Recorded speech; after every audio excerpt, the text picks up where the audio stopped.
জানো তো, ভেবেছিলাম আজকে বিকালে আর ভিডিও দেওয়া হবে না। গলার আওয়াজ শুনে খানিকটা তোমরা বুঝতেই পারছো কারণটা, বাদ বাকিটা নয় শেষে বলি।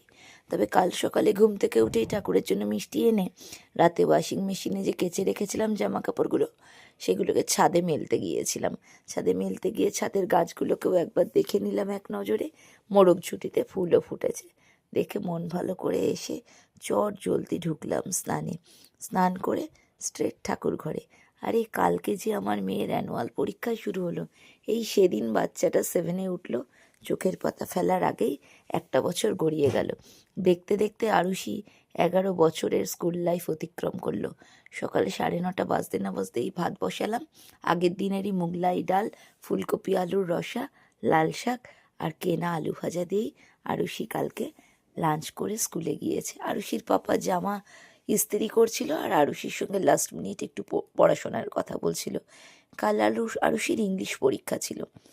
মায়ের কাছে আবদার হলো, মা এক কামড় খাইয়ে দেবে। আমি যখন ছোটোবেলায় পরীক্ষা দিতে যেতাম, মা আমাকে আর ভাইকে নিজের হাতে খাইয়েই পাঠাতো, কিন্তু আমি পুরোটা খাইয়ে দিতে পারিনি।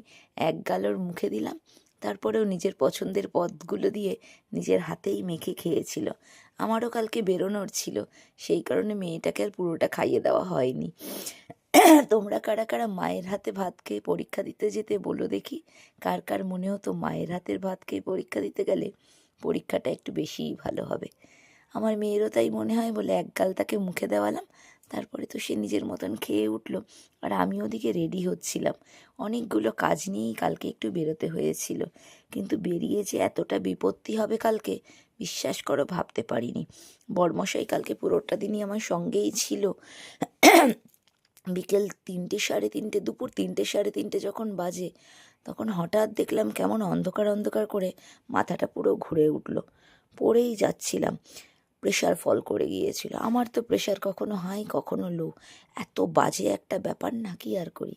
আর এই যে আমার মাও আমাকে করে দিত যেন পরীক্ষার দিনগুলোতে জুতো পরিয়ে দিত। প্রত্যেক দিন পারতো না, কারণ ভাই আর আমি দুজন ছিলাম যে। আমার মেয়েকে কিন্তু রোজই পরীক্ষা দিতে যাওয়ার আগে জুতোটা পরিয়ে দিতে হবে। কমপ্লেক্স থেকে অনেক কটা কচি কাচা যায়, সবারই কালকের পরীক্ষা শুরু হয়েছে। এক একজনের এক এক সাবজেক্ট। সবাই বাসে উঠে বেরিয়ে গেল, আমরাও বেরিয়ে গেছিলাম কাজে।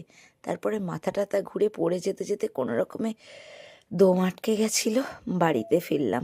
আজকে শরীর এখনো ভালো নেই, তাই ভেবেছিলাম ভিডিও দিতে পারবো না। আজ তাহলে আসি, আমি তোমাদেরই আরশি।